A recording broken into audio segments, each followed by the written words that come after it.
Hello दोस्तों, मैं हूँ राइटर ममता चौधरी। आप देख रहे हैं काशी की छाव में अब है एपिसोड नंबर 28। काशी और रोहन दोनों ही लिफ्ट में फंसे हुए थे।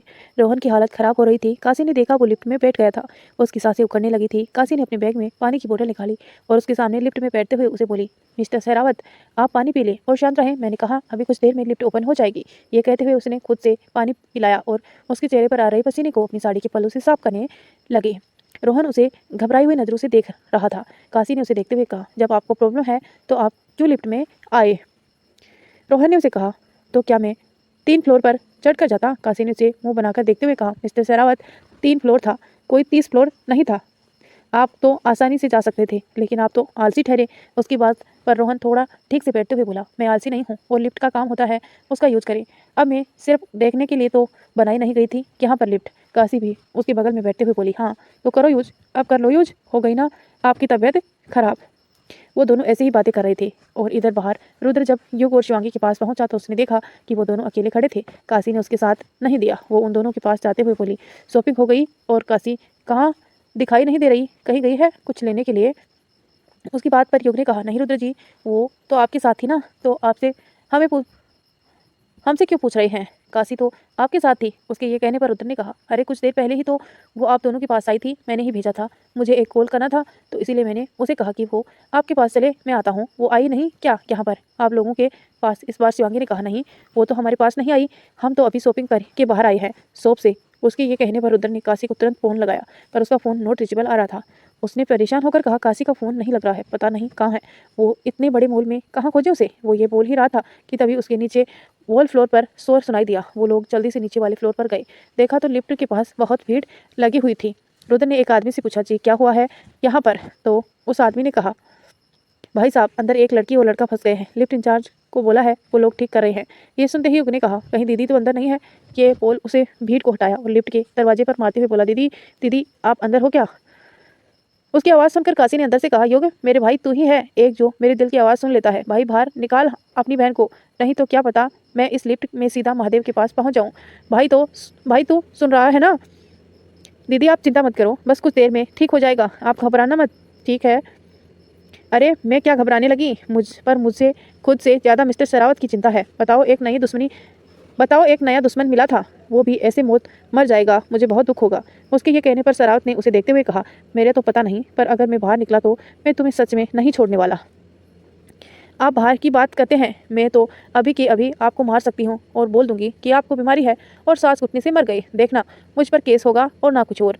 वो बोल, क्या करना है तो बोलो, क्या करना है? ये कहते हुए काशी ने उसकी तरफ घूर के देखा, मुझसे दूर ही रहना तुम, वरना मैं तुम्हें छोड़ूंगा नहीं, समझी? रोहन ये कहते हुए पानी पीने लगा। काशी के सामने देखते हुए कहा, मुझे भी तुम्हारे पास आने का कोई शौक नहीं है, समझे?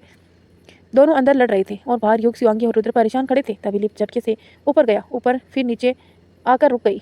जब वो खुली तो सबने देखा काशी रोहन का हाथ पकड़े खड़ी थी। रुद्र ने जब ये देखा तो थोड़ा जल गया, पर इस वक्त उसे काशी की चिंता थी। उसने काशी को पकड़कर गले से लगा लिया और उसे बोला, काशी आप ठीक हो ना? काशी ने उसे कहा, हाँ कंवर साहब हम ठीक हैं। उसने ये कहा तो रुद्र ने रोहन को देखा जो अभी कुछ घबराया हुआ था। काशी ने रोहन का हाथ पकड़ा और उसे लिफ्ट से बाहर ले आई। उसने रोहन को वहाँ लगी एक बेंच पर बिठाया और उसे अपना रुमाल देते हुए बोली, आप ठीक हो ना अब? तो वो ये पूछ ही रही थी कि तब तक रोहन के खोजते हुए जय आ गया। रोहन की हालत देखकर उसे कहा, सर आप ठीक तो है ना? रोहन ने पानी पीते हुए उसे सर हिला के हाँ कर दिया। जय ने देखा काशी उसके पास खड़ी थी और रोहन की हालत खराब थी, तो उसे लगा कि काशी ने ही कुछ किया होगा। उसे देखते हुए बोला, तुमने क्या किया मेरे सर के साथ? मैं तुम्हें छोड़ूंगा नहीं। वो इतना ही बोल पाई थी कि काशी ने एक जोरदार थप्पड़ उसको मारा और उसे देखते हुए बोली, बेटा शांत हो जाओ तुम तो, और बात सुनो हमारी। ये जो तुम्हारे सर है ना, वो लिफ्ट में फंस गए थे तो उनकी सांसें उखड़ने लगी थी। वो तो मैं थी जिनकी बात किया, इनका ध्यान इधर से उधर भटकाया कि ये रिलैक्स रहे, और साला तुम हमको ही बोल रहे हो संभलो अपने सर को, नहीं तो कहीं पता चला कि किसी दिन घुटन से मर गई, तब कहते रहना सर सर। चलो चलो युग। ये बोल वो आगे आगे चलने लगी। रुद्र, युग, शिवांगी उसके पीछे पीछे आ रहे थे। रोहन उसे जाते हुए देख रहा था। जय ने उसे जाने के बाद रोहन से कहा, सर चले? उसके कहने पर रोहन ने उसे पानी की बोतल दी और काशी के रुमाल को अपने हाथों में लपेटते हुए कहा, वहाँ से जाने लगा। जय ने बोतल को अपनी डस्टबिन में डालना चाहा तो रोहन ने उसे कहा, खबरदार जो उसे फेंका तो मुझे वो चाहिए, तो संभाल के रखो। उसके कहने पर जय ने उस बोतल को अपने पास रख लिया। काशी ने रुद्र का रुद्र के साथ जाकर चंदो के लिए कुछ सामान लिया, कुछ सालने के लिए भी लिया। इसके बाद वो सबके साथ महल के लिए निकल गई। रोहन भी जय के साथ अपने घर के लिए निकल गया। इधर रायपुर में अमर कुमार और सुजीत जी मालिनी से बात कर रहे थे कि वो लोग काशी तक ये बात कैसे पहुंचाएं कि राणा उसके कब्जे में है और कैसे अपनी डिमांड उसके सामने रखे। अमर ने मालिनी को देखते हुए कहा, माँ, एक तो काशी के सामने ये बात आनी ही चाहिए कि राणा को हमने अगवा कर लिया है। मालिनी ने कुछ सोचते हुए कहा, मैं रोहन के हाँ का इंतजार कर रही हूँ, पर उसका कोई जवाब नहीं आया। एक काम करो, आज काशी से खुद मिलने चलते हैं और उससे बात भी करते हैं। उसके ये कहने पर कुमार ने कहा, हमें वहाँ जाने की क्या जरूरत है, उसे ही फ़ोन कर कहीं बुला लेते हैं। नहीं, हमें वहाँ जाना है और उसे वो सब बताना है जो उसे पता नहीं है। ये कहते हुए उसने सामने देखा। शाम का वक्त था और जैसलमेर का वक्त था। काशी सब के साथ के शाम तक महल वापस आ गई थी। चंदो ने सबको देखकर कहा, आ गए आप लोग, तो कैसा रहा आज का दिन आपके साथ सबका साथ घूमना। युग ने सोफे पर बैठते हुए कहा, बहुत अच्छा था माँ, और बहुत ही ज़्यादा अच्छा गया। अच्छा, आप सब बैठो, मैं आप सबके लिए पानी भेजवाती हूँ। ये बोल वो चली गई। उसके जाने के बाद काशी सबको देख रही कर कहा, लिफ्ट की बात कोई भी माँ को नहीं बताएगा, वो खामखा परेशान हो जाएंगे। उसकी बात पर रुद्र ने कहा, कोई नहीं बताएगा, आप चिंता मत करो। वो लोग बात कर ही रहे थे कि तभी चंदो नौकर के साथ पानी लेकर आई। सबके लिए उसने सबको देते हुए कहा, तो क्या क्या खरीदारी की आप सबने इस बार। शिवांगी ने कहा, बहुत सारी चीज़ें आंटी जी, वैसे हम आपके लिए माँ के लिए भी लाए हैं कुछ चीज़ें। चंदो ने खुश होते हुए कहा, अच्छा चलो पहले आप सब फ्रेश हो जाओ, फिर खाना खा लो, तब देखते हैं। उसकी बात सुनकर सब मुस्कुरा के हाँ बोले और चले गए। उसी से रोहन भी अपने घर पर पहुंच गया। उसने जय से काशी की दी हुई पानी की बोतल ली और अपने कमरे में चला गया। वो अपने कमरे में आकर उस बोतल को अपने सामने की टेबल पर रखा और कोट निकाल के बिस्तर पर रखकर अपनी बाजू के बटन को खोलने के लिए जैसे ही हाथ पर नजर गई तो काशी की दी हुई रुमाल को अपनी कलाई से निकाली और उसे देखते हुए बोला, आखिर आपने मेरी जान क्यों बचाई? आखिर ऐसा क्या बात थी जो आप हमें बचाने लगी? हम दुश्मन हैं आपके, उसकी फिक्र नहीं की। कमाल की लड़की हैं आप। मैं जब भी आपसे मिलता हूँ तब आपके बारे में कुछ नया जानता हूँ, पर फिर भी आपसे नफरत कम नहीं होती। चलिए, ये जो एहसास आपके मेरे ऊपर किया है उसे मैं बहुत अच्छे से जल्द अदा करूँगा, क्योंकि मैं कुछ नहीं रखता। ये कहते हुए उसने रुमाल को अपने सिराने से के पास रखा और डोर में रख दिया। वो वॉशरूम में गया और चेंज करके आया। उसने फ़ोन उठाया और मालिनी को फ़ोन कर दिया। उधर से जब फ़ोन उठा तो मालिनी ने कहा, गुड इवनिंग रोहन, तो क्या सोचा है तुमने?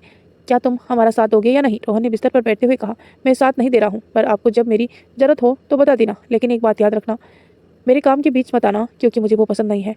बाकी जो करना हो करो, don't very, I think you. ये कहते हुए मालिनी ने फ़ोन रख दिया। रोहन ने फ़ोन को देखते हुए कहा, मालिनी एक ऐसी औरत है जो किसी की नहीं हो सकती। तू मेरे बाप की नहीं हुई तो मेरी कहाँ से होगी? मेरे पिता की मौत में तुम्हारा और तुम्हारे बाप का भी हाथ था, इसीलिए काशी से पहले तुमसे बदला लेना है, इसीलिए तुम्हारे पास रहना होगा और इसीलिए मैंने तुमसे हाथ मिलाया है। पर तुम में ये समझ नहीं पाओगी और जब तक समझोगी तब तक मैं बहुत कुछ कर चुका हूँगा, तुम्हें बर्बाद कर चुका हूँगा। इधर रात में काशी सबके साथ बैठकर खाना खा रही थी, तभी एक नौकर ने कहा, राजकुमारी मालिनी जी आए हैं अपने पति के साथ में। ये सुनकर काशी ने खाते हुए कहा, आप उन्हें बैठाइए, हम आते हैं। नौकर ये सुनकर चला गया। नौकर के जाने के बाद चंदो ने कहा, ये इस वक्त यहाँ क्या करने आई है? रुद्र ने उसे देखते हुए कहा, चल के देखते हैं। यह कहते हुए उसने जल्दी से खाना खत्म किया और काशी बाकी सबके साथ हॉल में आ गया। हॉल में आकर देखा तो मालिनी अपने पति के साथ सोफे पर बैठी थी। रुद्र ने उसे देखते हुए कहा, आज इस वक्त कैसे आना हुआ? मालिनी ने उसे कहा, हमें काशी से कुछ पर्सनल बातें करनी है, अगर आप सब कहें तो क्या हम अकेले में बात कर लें? इस पर चंदो ने कहा, नहीं, और जिस पैरों से आई हो उसी से चली जाओ। मालिनी ने काशी की तरफ देखते हुए कहा, काशी प्लीज, क्या हम बात कर सकते हैं? उसके ऐसे कहने पर युग ने कहा, तुमने सुना नहीं ना, माँ ने क्या कहा? चली जाओ यहाँ से, जैसे आई हो वैसे ही। काशी जो अब तक शांत खड़ी थी उसने युग को रुकते हुए कहा, युग शांत हो जाओ, आपको बात करनी है। मालिनी जी चले, ये बोल वो जाने लगी तो रुद्र ने उसका हाथ पकड़ते हुए कहा, आप कहीं नहीं जा रही हैं, कुछ नहीं होगा, हम बस बात करके अभी आते हैं। ये बोल वो अपना हाथ छुड़ा के मालिनी के साथ वहीं एक रूम में चली गई। बाहर कुमार खड़ा उन सबको देख रहा था। कुमार ने उन्हें देखते हुए कहा, राणा जी नहीं दिख रहे हैं, कहाँ है वो? युग ने उससे कहा, तुम जिस काम से आए हो करो और निकलो। उसकी बात सुनकर कुमार मुस्कुरा दिया। इधर काशी मालिनी के साथ जब कमरे में आई तो उसने मालिनी से कहा, हाँ बोलो, क्या बात करनी थी आपको? उसके ये बोलने पर मालिनी ने उससे कहा, बात करनी तो थी, पर उससे पहले मैं तुम्हें कुछ दिखा देती हूँ। ये कहते हुए उसने अपने फ़ोन में एक वीडियो ऑन किया, जिसे देखकर काशी के मुंह से निकला, बाबा। तो दोस्तों, कैसे बचाएगी काशी अपने बाबा को, ये सब जानेंगे हम थोड़ी देर में। उससे पहले आप हमारी वीडियो को लाइक करें और चैनल पर नए हैं तो सब्सक्राइब करके नोटिफिकेशन ऑन करें। और हाँ, फ़ोन में एक प्यारा सा कमेंट जरूर भेजना। हाँ, काशी अपने बाबा हमारी कैद में है। ये कहते हुए मालिनी वहाँ रखी चेयर पर बैठ गई। काशी उसकी तरफ गुस्से में बढ़ते हुए बोली, तुम्हारी हिम्मत कैसे हुई मेरे बाबा को किडनैप करने की? वहीं रुक जाओ काशी, तुम्हारे बाबा अभी भी हमारी कैद में है, ये मत भूलो। अगर कुछ भी मेरे साथ हुआ तो वहाँ पर तुम्हारे बाबा भी बच नहीं पाएंगे, तुम सोच भी नहीं सकती उसके साथ वो होगा। ये बोलते हुए उठ के उसके सामने खड़ी हो गई। काशी ने उसे देखते हुए कहा, क्या चाहती हो तुम? हाँ, बोलो क्या चाहती हो? माली ने उसे देखकर मुस्कुराया और कहा, गुड क्वेश्चन। मुझे बस एक चीज़ चाहिए, अगर तुम मान लो तो तुम्हारे बाबा सही सलामत तुम्हारे पास आ जाएंगे और सब खुश भी रहोगे। क्या चाहती बोलो? ये कहते हुए काशी ने चेहरे पर गुस्सा साफ झलक रहा था। माली ने उसे कहा, बस छोटी सी चीज़ है, तुम अमर से शादी कर लो, हम तुम्हारे बाबा को आज़ाद कर देंगे और तुम्हें उसे बदले में एक करीब रिश्तेदार से भी मिलवाएंगे। एक करीबी रिश्तेदार से भी मिलवाएंगे। करीबी रिश्तेदार कौन है वो? तुम अगर कल हमारा रिश्ता कबूल करती हो, शगुन के नाम, शगुन तो नाम बता देना, उसके बाद मिलवा भी देंगे। सोच लो तुम। ये बोल मालिनी बाहर निकल आई। काशी वहीं खड़ी होकर सोचने लगी। मालिनी जब बाहर आई तो सब ने उसे देखकर कहा, काशी कहाँ है? तुमने कुछ किया तो नहीं ना उसके साथ? इस पर मालिनी ने उसे कहा, नहीं, मैं क्यों कुछ काशी के साथ करूँ, वो ठीक ही है, अंदर है, आप सब मिल ले, मैं चली हूँ, काफ़ी रात हो गई है। ये बोल वो कुमार के साथ वहाँ से निकल गई। उसके जाते ही रुद्र सबके साथ कमरे में गया। काशी खोई हुई सी खड़ी थी। रुद्र ने उसे देखते हुए कहा, काशी क्या हुआ, आप ठीक हो ना? उसके ऐसे पूछने से काशी का ध्यान टूटा और उसने सबकी तरफ देखते हुए कहा, हाँ मैं ठीक हूँ, आप सब चिंता मत करो। उसके ऐसे बोलने पर चंदो ने उसे पूछा, क्या बात किया उससे आपने, क्या बोल रही थी वो? काशी ने नॉर्मल होकर कहा, कुछ नहीं, बस ये कि मैंने उसे जो लिया वो मुझे वापस लेगी और उसका बेटा आ गया है तो वो अब बदला लेगी, और कुछ नहीं बोल रही थी। अच्छा चले, आप सब सो जाइए और हम सोने जा रहे हैं। ये बोल जाने लगी तो रुद्र ने उसका हाथ पकड़ रोक लिया और काशी, आप सच बोल रही है ना? हाँ कंवर साहब, हम सच बोल रहे हैं और कोई बात नहीं है। ये बोल वो चली गई। रुद्र उसके जाते हुए देख रहा था। चंदो ने सब की तरफ देखते हुए कहा, चलो आप सब भी सो जाओ। ये कहकर वो चली गई। उसके जाने के बाद युग और शिवांगी भी चले गई। बस रुद्र वहाँ खड़ा सोच रहा था। इधर काशी अपने कमरे में आई और दरवाजा बंद करके सोचने लगी। उसके सामने अपने बाबा की तस्वीर आ रही थी। मालिनी की कही हुई बातें उसके कानों पर सुनाई दे रही थी। उसे मालिनी की आखिरी बात को सोचा और मालिनी को मैसेज करके कह दिया कि वो शादी के लिए तैयार है। दूसरी तरफ जैसे मालिनी के पास उसका मैसेज पहुंचा, उसका देखकर वो मुस्कुराते हुए कुमार से बोली, लो आ गया उसका मैसेज। कुमार ने उसे देखते हुए कहा, तुम्हारी मुस्कुराहट देखकर लग रहा है कि उसने हाँ कह दिया। उसकी बात पर मालिनी ने फ़ोन रखते हुए कहा, हाँ तुम ठीक कह रहे हो, बस अब कल हमें काशी के महल वापस जाकर उसे सुकून देना है और उसे एक राज की बात बतानी है।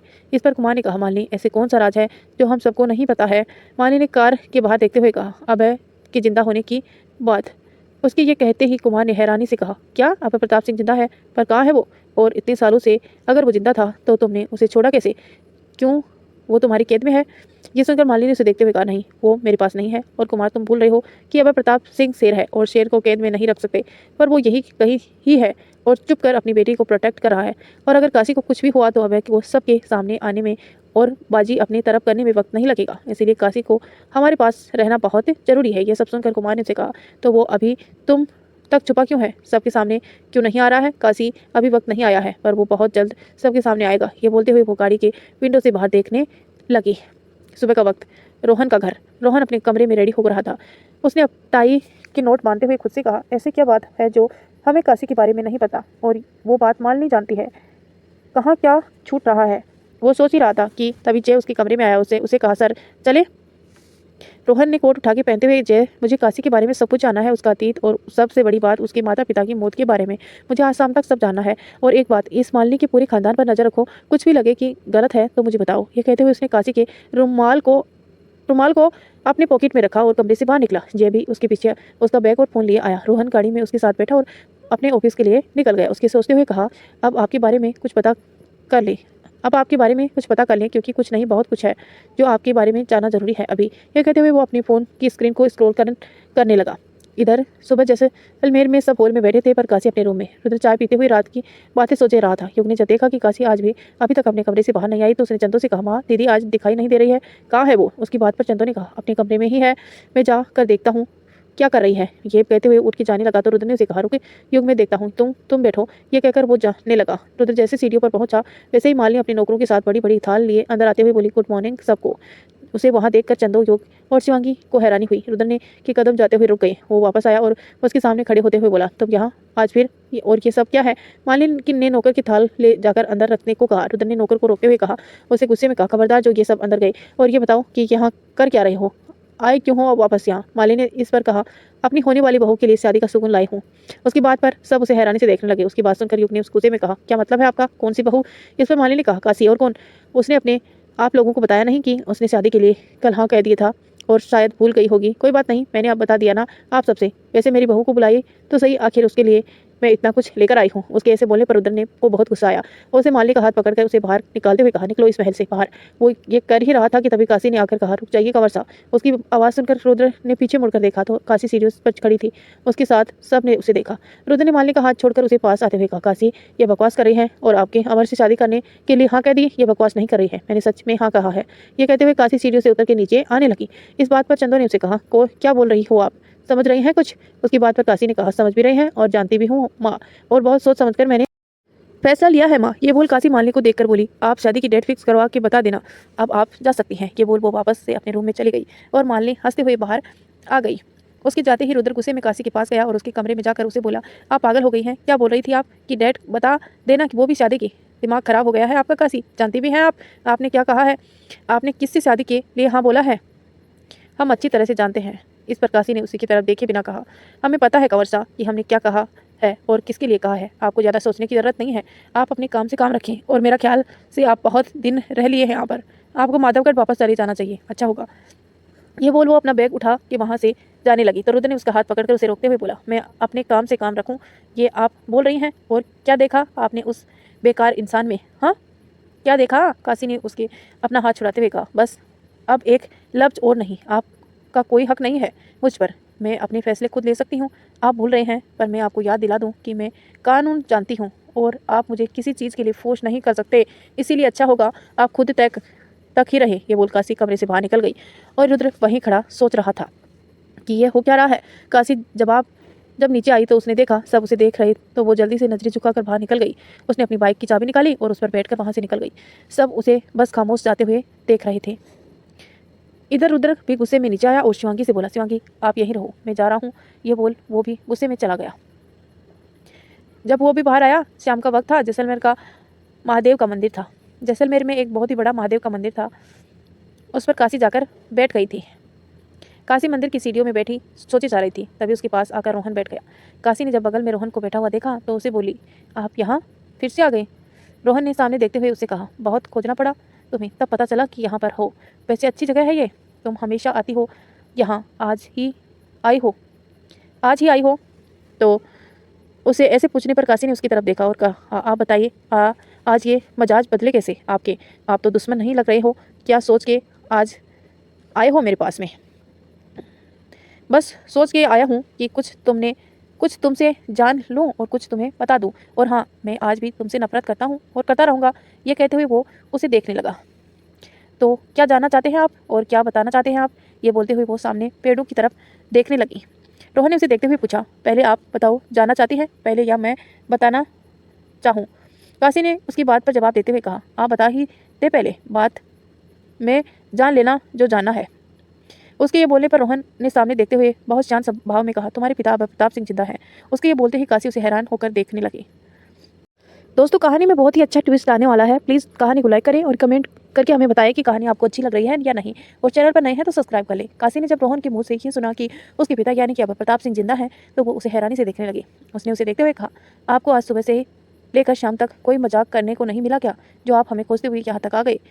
आपकी जनरल नॉलेज अगर कमज़ोर हो तो मैं आपको बता दूं कि मेरे पिता की मौत माली ने धोखे से की थी और अब वो जिंदा नहीं है। यह कहते हुए वो सामने देखने लगी। रोहन ने उसकी तरफ देखते हुए कहा, पहली बात मिस काशी, मैं झूठ नहीं बोलता, मैं तो सिर्फ इसीलिए बता रहा हूँ ये बात कि आपके पिता जिंदा ही हैं ताकि आप उन्हें मेरे हाथों में लगने से पहले खोज लें। जिंदा ही हैं ताकि आप उन्हें मेरे हाथ में लगने से पहले खोज लें, नहीं तो अगर मुझे मिले तो मैं उन्हें जिंदा नहीं छोड़ूंगा। मिस काशी, बैठने से अच्छा है कि उन्हें खोजो और सुरक्षित करो, क्योंकि अब रोहन सरावत तुमसे लड़ने मैदान में उतरा है और अब खेल में मज़ा आने वाला है।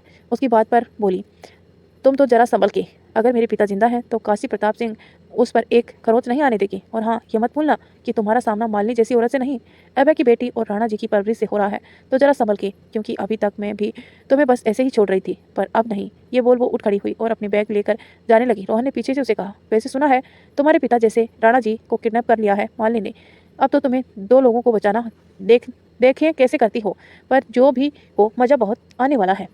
काशी ने पीछे मुड़ के उसे देखते हुए कहा, ये भूल तो नहीं गए तुम रोहन सरावत की मेरी माँ ने अकेले ही तुम्हारे बाप को मौत के घाट उतारा था, और वो भी उन्हें बहुत बुरी मौत देकर।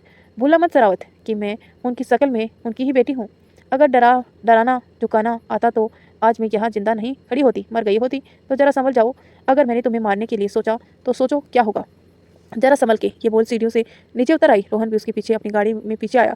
उसने शालिनी बुलेट पर बैठ गई। उसने काशी बुलेट पर बैठ गई। उसने चश्मा लगाया और अपने बालों को समेट के जूड़ा बनाया और बुलेट स्टार्ट कर वहाँ से निकल गई। रोहन ने उसे जाते हुए कहा, हमें भी मज़ा आने वाला है, देखे तुम किस हद तक जाओगी अपने पिता को खोजने और अपने बाबा को बचाने। वैसे सोच रहे हैं एक धमाका दे तुम्हें। आखिर यहाँ मुझे रहने में ऐसे मज़ा नहीं आ रहा, बोर हो गया हूँ, कुछ तो इंटरेस्टिंग होना चाहिए यहाँ। वो ये बोल ही रहा था कि तभी उसका फ़ोन बजने लगा। उसने गाड़ी में बैठे हुए फ़ोन देखा तो उसकी बहन का फ़ोन था। उसने खुश होते हुए कॉल रिसीव करते हुए कहा, हाँ मेरी जान, कैसी हैं आप। उधर से एक बहुत प्यारी सी लड़की की आवाज़ आई, हम ठीक है भाई, आप कैसे हैं। आप तो इंडिया जाते ही हमें भूल गए, इसीलिए सोचा आपको याद दिला दूं कि आपकी एक छोटी बहन भी है जिसका अगले हफ्ते बर्थडे है। ये कहते हुए उस लड़की के शब्द एक कुछ शिकायत भरे अंदाज में बोल रही थी। अरे मेरी जान है आप, आपको कैसे भूल सकता हूँ। और हमें ये भी याद है कि आपका बर्थडे है और आपसे जुड़ी कोई भी बात नहीं भूलते हैं। आज ये आचा, ये बोल आपको क्या चाहिए, आपका भाई आपको वो देगा। उसके ये पूछने पर उसकी बहन ने उसे कहा, ऐसे नहीं, पहले वादा करें, जो मांगोगे आप वो हमें देंगे और मना बिल्कुल भी नहीं करेंगे आप अपनी जान को। उसकी बात पर रोहन मुस्कुरा के कहा, वादा रहा, आप जो मांगेंगे हम आपको वो देंगे। अब बताओ आपको क्या चाहिए। इस पर उसकी बहन ने कहा, हमें आपके पास रहना है, प्लीज़ हमें इंडिया आने दे, इसी बहाने हम आपके घर भी देख लेंगे। मैं कभी इंडिया नहीं आई, प्लीज़ आप हाँ बोल दीजिए। यह सुनते ही रोहन ने गुस्से में कहा, जिया आपको पता है ना कि हम आपको इंडिया यहाँ आने के लिए हाँ नहीं कह सकते या आपके पास नहीं रह सकते। फिर आपने ये कैसे सोचा कि हम आपको हाँ कर देंगे। आप जहाँ हैं वहीं रहें और अपनी पढ़ाई पर ध्यान दें। आपका गिफ्ट आपको आपके बर्थडे पर मिल जाएगा और बाय। ये बोलकर उसने फ़ोन रख दिया। रोहन अपनी बहन जिया को खुद से दूर रखता था क्योंकि बिजनेस में दुनिया में उसे बहुत से दुश्मन थे। वो अपने पिता की तरह नहीं था। रोहन में एक अहल ही अंदाज था और सोच थी। वो एक बेस्ट भाई और बेस्ट बिजनेसमैन था। वो जिया को खुद से दूर रखता था क्योंकि वो जानता था सब उसकी कमजोरी को जान का उसका इस्तेमाल कर सकते हैं। और उसे अपनी बहन की बहुत फिक्र थी क्योंकि फैमिली के नाम पर उसके पास सिर्फ उसकी बहन थी और वो उसे खो नहीं सकता था। पर जिया हमेशा उसके पास रहना चाहती थी, इसीलिए वो हर बार उसे यही चीज़ मांगती थी। पर रोहन उसे हर बार मना कर देता था। पर जिया भी कुछ कम नहीं थी, वो उसे चीज़ मना करती जाती थी, वो उसे बद के करती थी और रोहन उसकी इसी बात से हमेशा परेशान रहता था। रोहन उसके प्रोटेक्शन के लिए गार्ड्स रखे थे पर वो उसे चकमा देकर वो भी चली जाती थी, इसीलिए रोहन को उसकी बहुत फिक्र रहती थी। रोहन ने फ़ोन रखते हुए जैसे कहा, जय जिया पर नज़र रखना, देखना कहीं वो किसी को बिना बताए यहाँ आ गई तो बहुत बुरा हो जाएगा। उसकी बात सुनकर आगे की सीट पर बैठा जय उसके सामने की मिरर में देखते हुए बोला, जी सर आप परेशान ना हो। ये बोलकर वो सामने देखने लगा। इधर जब काशी अपने घर पहुंची तो चंदो हॉल में देखी। वो अपने कमरे में जाने लगी तो उसे रोकते हुए कहा, काशी सुनो हमारी बात। उसके बोलने पर काशी रुक गई और उसे देखते हुए बोली, जी माँ बोलिए क्या हुआ है। आप बोले काशी की ये सब क्या है। आप बोलो काशी ये सब क्या है। आखिर आपने उस मालिनी के बेटे से शादी के लिए हाँ क्यों किया। ऐसी क्या बात है लाडो। काशी ने उसे देखते हुए कहा, माई कोई बात नहीं है, आप खामखा सोच रही हैं। ये बोल वो जाने लगी तो चंदो ने उसका हाथ पकड़ के अपने सर पर रखते हुए कहा, काशी आपको हमारी कसम बताओ क्या बात है। क्या कहा था आपने मालिनी ने कल। क्या ऐसी बात कही कि आप रातों रात उसे नालायक बेटे से शादी करने को तैयार हो गई। उसके ऐसे कसम देने पर काशी ने उसे धीरे से कहा, माँ बाबा उसकी कैद में है, उन्होंने बाबा को कैद कर रखा है। अगर मैं उनकी बेटे से शादी कर लूँ तो वो बाबा को छोड़ देंगे। उसके कहने पर चंदो की जैसे होश उड़ गए, उसका सर घूम गया और वो बगल में सोफे पर बैठ गई। काशी की ये बात युग और शिवांगी ने भी सुन ली। युग ने उसे पीछे से कहा, क्या कहा आपने। बाबा को उन लोगों ने किडनैप कर लिया है। युग की आवाज़ सुन काशी ने मुड़ के देखा तो युग उसके पास आ रहा था। उसे देख कर कहा, हाँ। ये बोल काशी चंदो के पैरों के पास उसके सामने बैठ गई और फिर देखते हुए बोली, माँ इसीलिए मैंने उसकी बात मानी, पर आप चिंता मत करो, बाबा को कुछ नहीं होने दूंगी।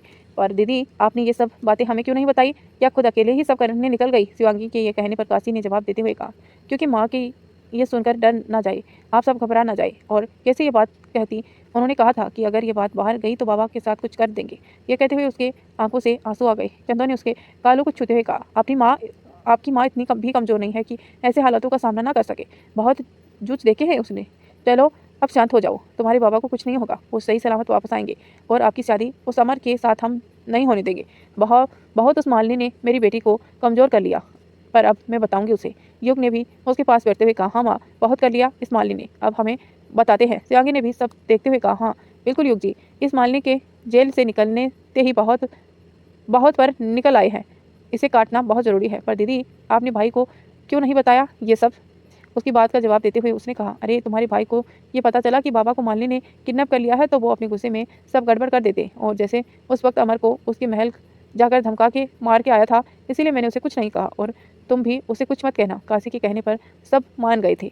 इधर माधवगढ़ में रुद्र जब गुस्से में महल पहुंचा तो शालिनी ने उसे कहा, रुद्र आप आज ही महल वापस आ गए? राणा जी वापस आ गए क्या महल? रुद्र ने ऊपर जाते हुए कहा, नहीं माँ, वो अभी नहीं आई, मुझे कुछ जरूरी काम था इसीलिए वापस आना पड़ा। हाँ शिवांगी वहीं है, ये बोल जाने लगा तो शिवांगी ने उसे कहा, शालिनी ने उसे कहा, अच्छा खाना खाओ आप। रुद्र ने जाते हुए कहा, नहीं माँ, मुझे भूख नहीं है, बाय गुड नाइट। यह कहते हुए वो अपने कमरे में चला गया। शिवांगी ने उसे जाते हुए देखा और कहा, ऐसा क्यों लग रहा है कि कुछ तो हुआ है, कुछ तो हुआ है। रुद्र अपने कमरे में आया और दरवाजा बंद करके अपने अपने खास आदमी को फ़ोन किया। फ़ोन 2-4 रिंग में उठ गया। उधर से एक लड़की की आवाज़ आई, हेलो सर। इधर से रुद्र ने कहा, कुणाल 2 काम करना है आपको। पहला ये कि काशी के महल और आसपास अपने आदमी प्रोटेक्ट कर लिया। दूसरा काम ये कि पता करो आखिर क्या बात है जो काशी अमर से शादी करने के लिए मान गई। मुझे शाम तक ये जानना है कि क्यों काशी मानने की बात मान रही है। हाँ एक काम और है, वो ये जो शख्स बार बार काशी को बचा रहा है वो कौन है, मुझे ये सब जानना है, तो काम में लग जाओ। उसके ये सब कहने पर कुणाल ने कहा, जी सर, सब हो जाएगा, मैं कल शाम तक आपको बता दूँ। ये कहकर उसने फ़ोन रख दिया। उसके फ़ोन रखते ही रुद्र ने सामने देखते हुए खुद से कहा, बस काशी, जिस चीज़ को आप हमसे छुपा रही हैं वो अब मैं जान कर रहूँगा, और अगर मुझे ये पता चला कि मालिनी ने कुछ किया है तो बस समझ लो मैं उसे छोड़ूंगा नहीं। ये कहते हुए उसने फ़ोन बिस्तर पर फेंक दिया और जाकर अपने कपड़े चेंज करने लगा। रात के 10 बजे रोहन का घर। रोहन बैठा काम कर रहा था, तभी जय के कमरे में आते हुए बोला, सर आपने जो काम बोला था वो काम हो गया। रोहन ये सुनते ही कहा, अच्छा तो क्या पता चला, कहाँ है अभय प्रताप सिंह? जय ने उसे कहा, सर वो जैसलमेर की कुछ दूर एक बंजारों के गांव में है, जहां वो अपने आदमियों के साथ रहता है और वहां का एक सरदार है। पर एक बात और, वो गांव कहाँ है और वो अभी तक किसी को नहीं पता है। हमने भी कोशिश किया कि पता चले पर यह हो नहीं पाया। पर हाँ, अगर आप उसे मिलना चाहें तो आप मिल सकते हैं। जब किसी को नहीं पता कि वो गांव कहाँ है जहाँ वो रहता है तो हमें कैसे मिल सकते हैं उससे? जय ने कहा, सर आप चिंता मत करो, हमने उसके लिए तैयारी कर ली है, बस आप कल उसे मिलने के लिए तैयार हो जाना। रोहन जय की कॉन्फिडेंस देखकर मुस्कुरा के बोला, वाह क्या बात है, तो ठीक है, कल जरा अभय प्रताप सिंह से भी मिल ले, देखे कैसे हैं वो। ये कहते हुए उसने अपना लैपटॉप बंद करके बगल में रख दिया। अच्छा सर आप आराम करें, हम चलते हैं, गुड नाइट। ये बोलकर वो चला गया। रोहन भी उसके जाने के बाद लेट गया और खुद से बोला, कल आपसे मिलना है अभय प्रताप सिंह, आखिर देखे वो कौन है जिसने मौत को भी मात दे दी। अच्छा लगेगा आपसे मिलके, ये बोल के उसने अपनी आंखें बंद कर ली।